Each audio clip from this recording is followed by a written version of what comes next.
Today, on the current state, the boys will be trying something a little bit different. This episode consists of 5 debates where the boys will have to agree or disagree with the topic and stand themselves on the stage according to that. Without further ado, let's get straight into it. It won't break this feeling down if I conquer this my way. India will become a global superpower in the next 10 years. Oh, that's tough. Okay, George, why there? Well, I think in terms of numbers, India has such a large population and such a strong workforce that I think that can't be looked past. And they've got an emerging tech industry, and I think they've got all the factors that can push for a global superpower in the future with the right development. That's a good word. I think that if you look at the superpowers we have at the moment, right, America, Russia, and arguably China, right, they all have one thing in common, which is, first of all, they have a lot of things in common.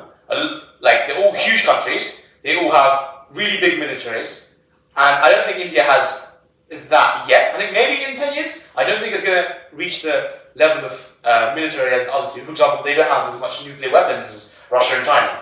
So, yeah, I think that India is definitely like a growing economy. It's growing rapidly. The economy is growing at a quicker rate than that of America, considerably as well. It's growing at a quicker rate than that of China. That's just about as well. And you also see lots of production is shifting over from China to India, such as like the plastic, all the plastic things. You're seeing more than being produced by India. And also you have to kind of look at what defines a superpower. You have to look at the influence it has. You can argue that behind America with Hollywood, India probably has the second most lucrative film industry in the world, which is Bollywood, which is extremely famous. One of the most watched in Africa, Asia, parts of Europe, America. Yeah. That's a sign of influence. They're able to get the Indian culture across to other countries, which shows that they have that influence. They can be seen as a superpower, especially in the next 10 years as it keeps growing. Okay. Listen, see, India, I think, as Drew said, they're growing rapidly, but their main issue is the skill divide. You've got loads of high-tier, well-educated workers, but then a lot of informal workers that don't have a great education, don't have degrees. I think to boost themselves to the levels of the China, USA superpowers, they've got to fix that. Yeah. But obviously they are on the way up. But obviously, fundamentally, GDP per capita. Straight up, it's like 1,000. Exactly, yeah. Can I respond to that quickly? Yeah. Would you say right now China's a superpower, yes or no? I would say yes. Yeah, Yes. I would say yes. Yeah, okay. So in China right now, like if you compare China to the West, so countries like Britain, America, so China has more inequality than the UK, for example, but you wouldn't say the UK is on a global scale more powerful, would you? Because China, in the end of the day, is able to produce more. Just in the same way, even though India's GDP per capita may not be high, it may have high inequality, it still is able to produce those numbers that take it to be a superpower. It doesn't matter, the fact that GDP per capita is so low, so it shows that they have the potential of a workforce. If they exploit that correctly in the next 10 years, the productive capacity will increase by so much, and they'll be able to produce even more, which will take them further towards being that great superpower of the world. That's a good point, but so that you talked a lot about the economy of India. What about the military of India? Because you need to be very, very top tier in terms of nuclear weapons, tanks, soldiers, if you want to be a superpower, because that's how you exert your dominance over the world, right? So I think that they're not there yet.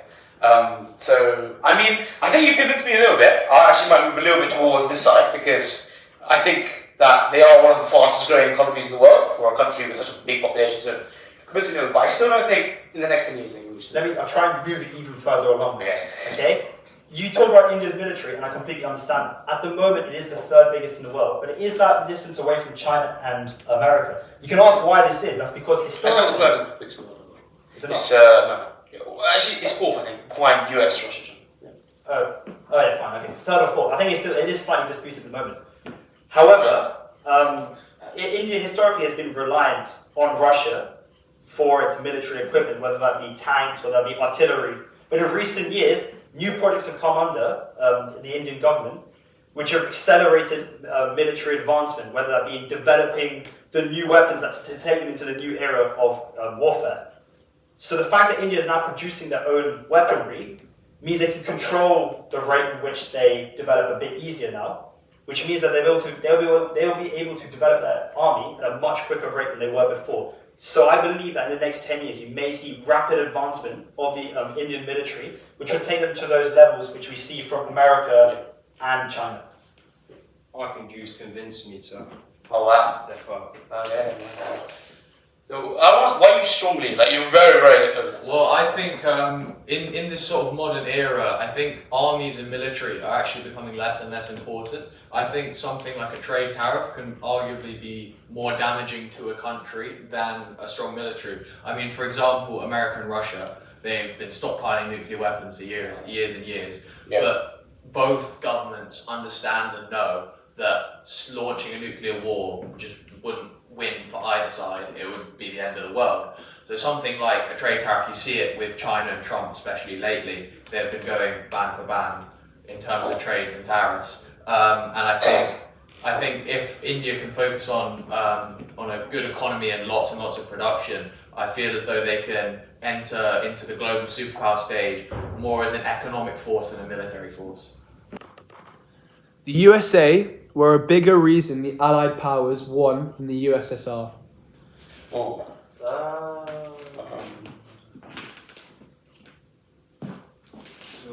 I'm staying right here. No, I think the USSR because okay, so I can understand why you guys are going there, right? It's because of the atomic bomb, right?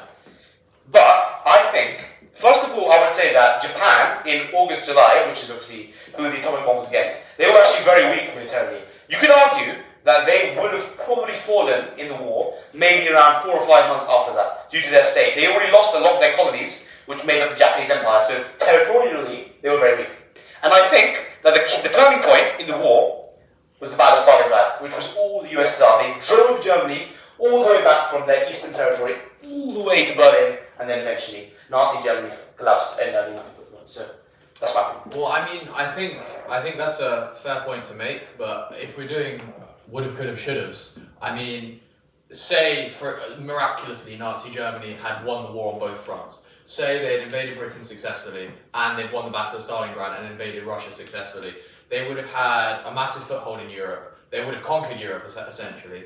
But Hitler's lack of focus on an atomic project, his condemning of quantum physics as Jewish science, that would have eventually lost him the war regardless. All that the Allied powers did, all that the USSR did to win the war, essentially that saved Germany from destruction. Otherwise there would have been an atomic bomb on Berlin, and it changed the outcome of the war. But no matter what had happened, the Allied powers would have won World War II, and there was nothing Hitler really could have done. That's true. Yeah, that's true.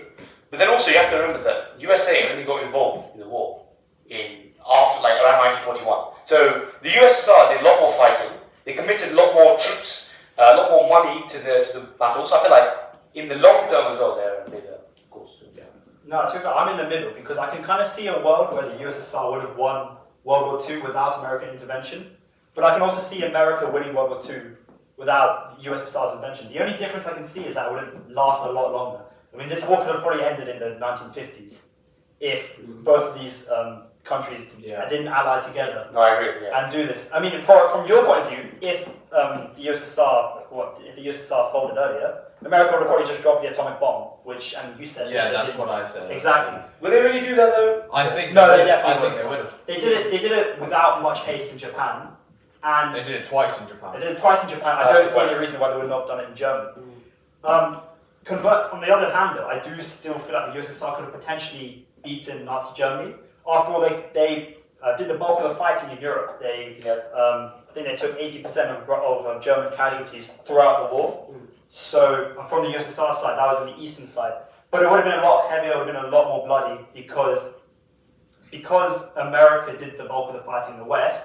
Troops were diverted from where they would have fought against the Soviet Union. They were diverted to places like Italy, Africa, or France.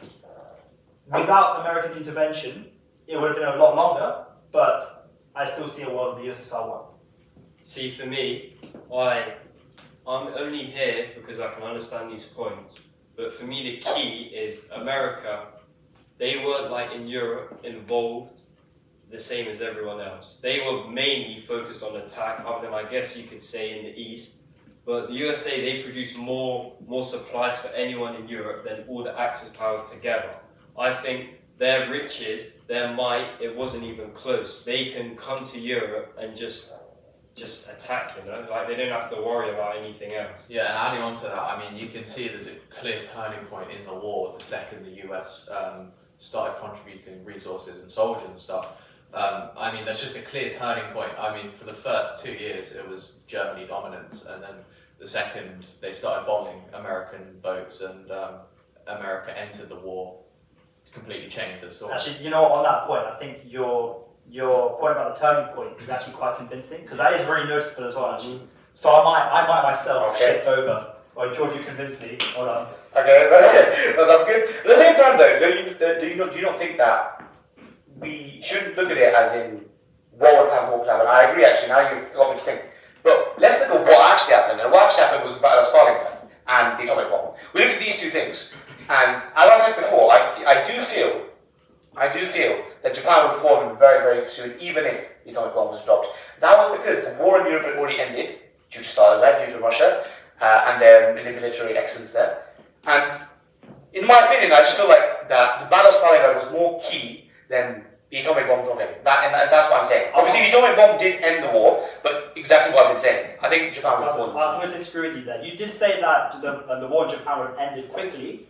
That's not necessarily true. Yeah. There was a report that came out just before they dropped the atomic bomb, which said they estimated it would take another 3 to 4 years to fully invade Japan. That's because Japan is an island, so it's extremely difficult to land. The territory is extremely difficult to get through, and that's why they felt that dropping the atomic bomb. You have to remember, though, that China was also one of the Allied powers. China are right next to. So what they could have done is they could have supplied China with all the military equipment. They are right next to Japan. You also have USA, who are on the other side. So they are basically completely surrounded by Allied powers. China does not have a land border with Japan. Japan's an island. They will still have the problem of actually landing in Japan.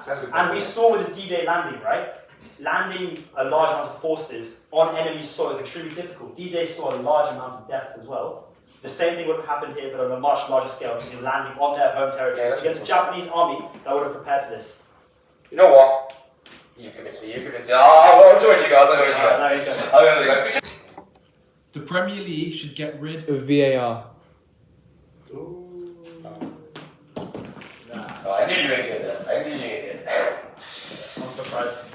Okay, make a case then. Alright, okay. Well, I mean, I think the game's so far gone, honestly. Like, you can't.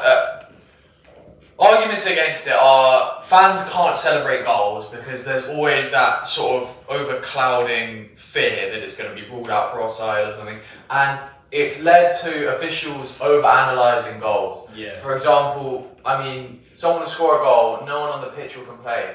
But then at VAR, they're scrolling through every single little thing, see if someone stepped on someone's toe in the build-up. And if there's the slightest foul, which no one would complain about, and no human referee would be able to see on the pitch themselves, they'll rule out the goal. And it could be, I mean, there's been great goals ruled out because of a stupid challenge or the tiniest offside. I mean, just on the weekend, Man City versus Newcastle, thank God it wasn't ruled out. Oh, that's a good point.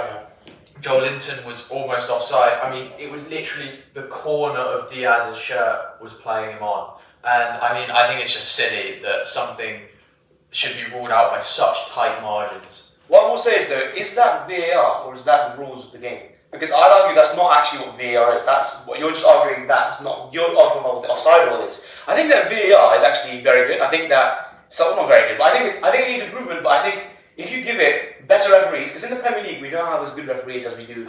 Like you look in La Liga and Serie A, those VAR systems they work much better. Liga. Okay, but maybe not Liga. But in Serie A, no. Okay, but in the Premier League, right? We don't have very good referees. That's true. You agree with that, right? I think if we improve the referees in the Prem, we have a better VAR kind of system with the refs. And I think that you need some goals that you would have seen. Okay, Frank Lampard's goal against Germany in 2020 that one. Yeah, exactly, in the World Cup. Sorry, that would have been this. Now we might have got to quarterfinals if that goal was rightfully given, right?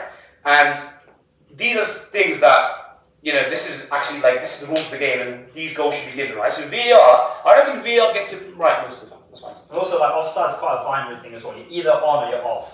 There's no.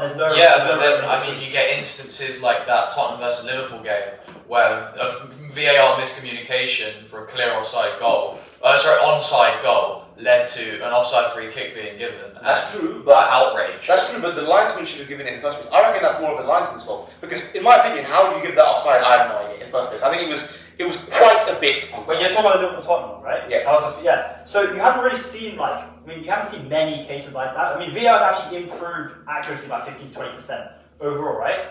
And that's kind of the whole point of it, just to make the game more fair as such. It's just that like in some situations, such as like when you give up a foul, that's more perception. That's not like offside where it's binary. And that particular failure you're talking about wasn't necessarily because of VAR. It was because of a failure in the way they operated it. Yeah. So it was more human error than the actual system. So I think VAR for things like offside, whether you're on and off, that's good because that's a binary thing. It's either right or it's wrong. You know what I mean? But if you're talking about fouls, sometimes it can be down to perception.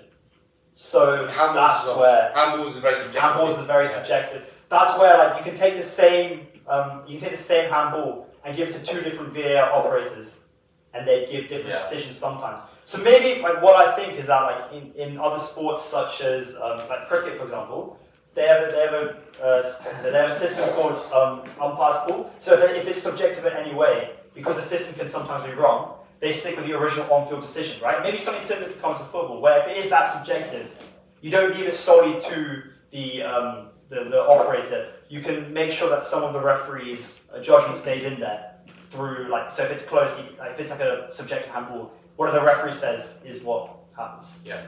Listen, I think Premier League, greatest league in the world, it's better than French League One. Half the teams there can get beaten by Chicago Rangers. Yeah. But it's like the Premier League, we've got all the eyes watching, and VAR, they're messing up time and time again. How many times are we going to let this slide? Yeah, but is it VAR messing up? Well, I guess it's the whole system as a whole. Yeah. The referees running the VAR, and that could like lead. Am I against VAR or the referees?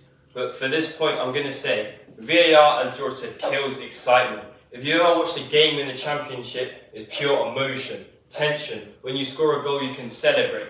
And when the referees occasionally get it wrong, it is down to human error, of course. But once you have a lens to look at a wrong decision and you're still getting it wrong, it's unacceptable. And many clubs have been apologised, or they've received apologies for incorrect decisions.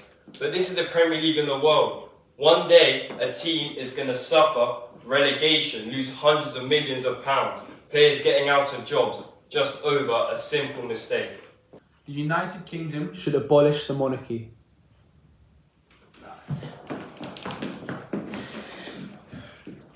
Because the thing is, like, at the end of the day, our monarchy, it's a symbol for our country.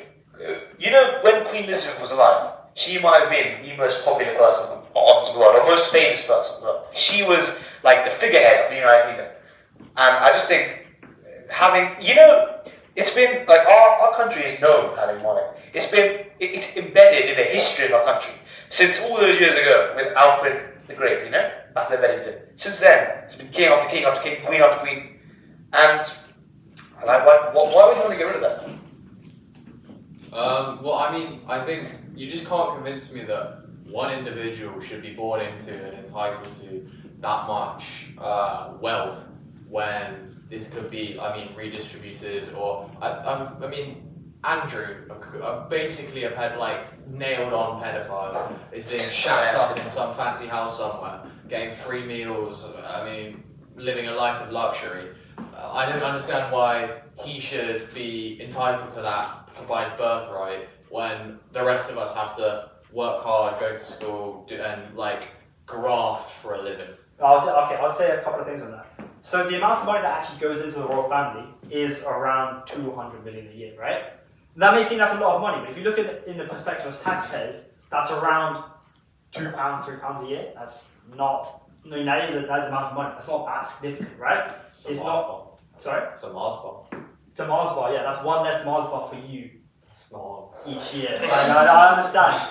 But also, for that price of £2, £3, you get a figure of you get a constant figure in the UK. So in a period of time of political instability, where we have, I said this earlier, where we have some prime ministers who last less time than a piece of lettuce or cabbage, I can't remember which one it was. Yeah. Liz Truss, if you didn't get that one.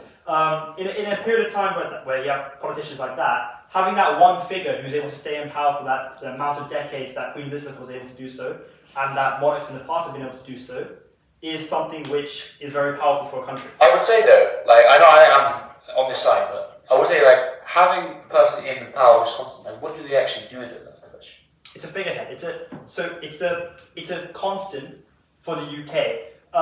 Obviously, the monarch doesn't have much democratic power. That's left to the prime ministers. Yeah. And the people who have democratic power are voted in constitutionally by the people of the country. So it's not like we're living under a dictatorship by any means. It's not like we live under the dictatorship of the Queen or the King.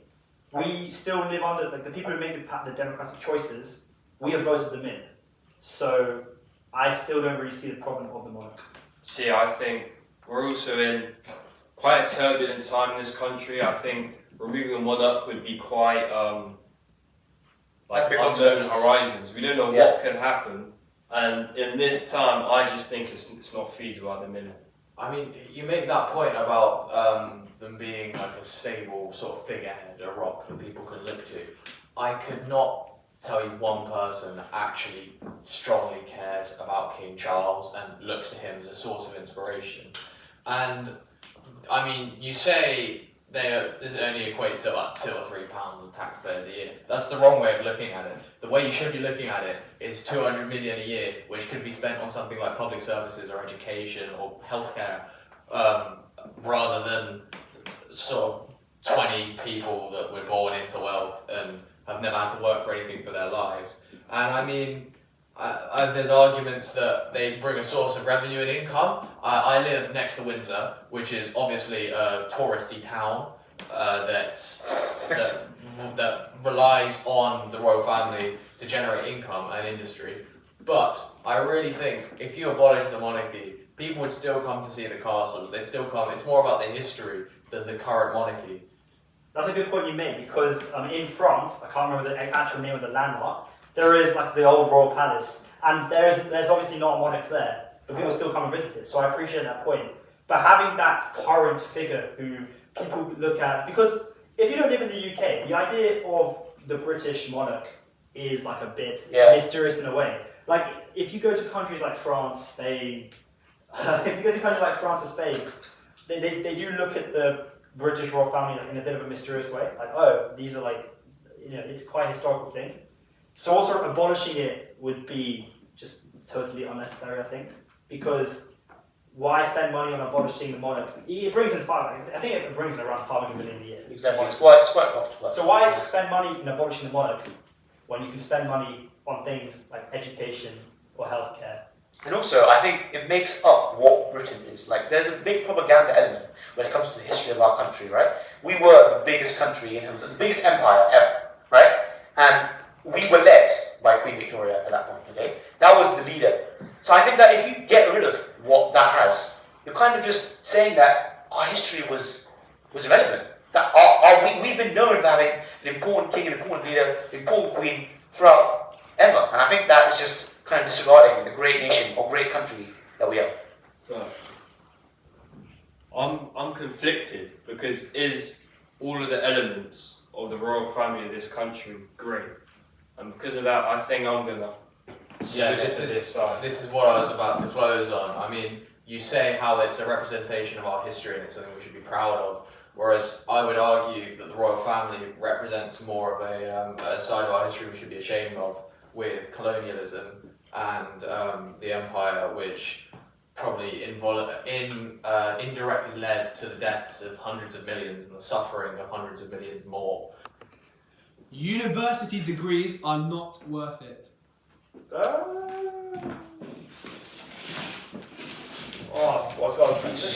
Again, disagree. No, I think I'll start this one off, right? In some cases, a university degree is worth it.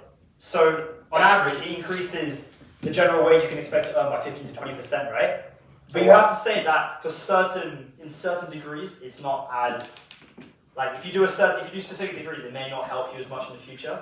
So if you do most notably, if you do a degree in the arts, your career prospects haven't actually increased that much, and that's something that's been. Most people don't do that, though, do they? It's not as popular as other degrees like No, That's true. That's actually true. Like there are loads of people who do degrees in accounting, finance. No, but computer I science, just It's, AI. it's not even necessarily art degrees. Things like psychology. I think psychology. still. There's a study done. That Psychology gets more. That's quite high. psychology has loads of people do psychology, but Yeah. a study was done that it's actually one of the least valuable degrees. You have to ask, due right? to the lack of jobs in the sector and the over subscription. Like, you have to of that ask degree. whether a degree actually guarantees. You have to ask whether a degree guarantees a job anymore.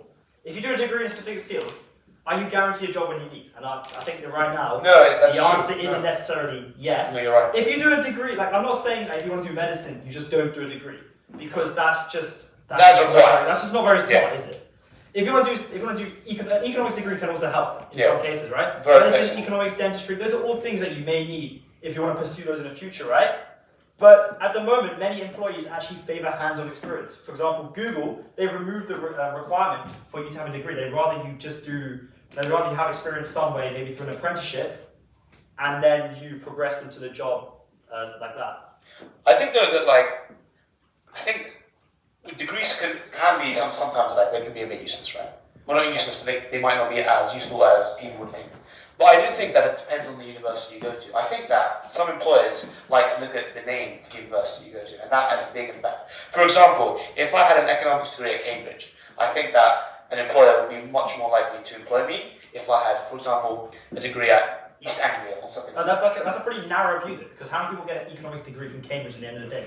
It's like each year. It's like maybe a few hundred, right? Cambridge, And for then- example, you have loads of universities that are Okay, no, good at so how economics. many you have? Maybe the Roskilde University. That's maybe 15 universities, right? 20. How many 20 universities? Sorry. How many universities in the UK that offer economics? It's near 100.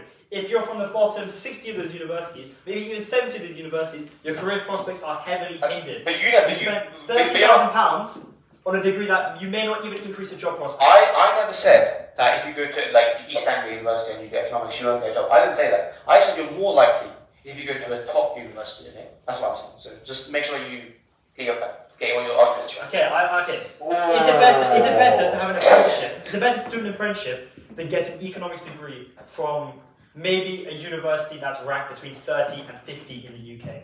What do you think? I don't know. What do you think? What is that, mate? What do you think employees Why are you so pro university? So I'm going to change it I'm just moving to from a different angle, yeah? University is where it's at. Like they say university, the funnest time in your life. Imagine, yeah, here, if you and your girl, or just your girl's going to top uni, you don't want to leave her behind, do you? If you live in America, she's going to Miami, you know what goes on there. Like, you want to go there with them, don't you? Like, university is where it's at, you know? Motives every night, you know, like, I'm doing education as well, like, I don't know. You know, I'd like to add on to that actually, because I went. Okay, I did it across the floor. because the thing is, I went to the Abbey the other day, and there was a talk, right, about there was a talk about degree apprenticeship, and one of the people they did a degree apprenticeship, and she did admit that she lost on the social aspect of university, and she lost on the kind of bonding, constant nightlife, and I think that's a very important part that Aidan mentioned. So yeah, I mean you don't really get that in degree apprenticeship, and that's very important. Some people say that at university it's not just about the degree, it's about the life skills you make. You know, this is the first time you live away from home permanently. You have responsibility over everything, right? Exactly. See, this guy gets it. No, I mean, I'd argue that like you get life skills from doing an apprenticeship as well. You maybe get like a different sort of different. Do you get the man life, mate? Do you get the man life? Is it That's the bit. That's the question. I agree. It's less active, and for that reason, I would also. Yeah, there we go. There we go.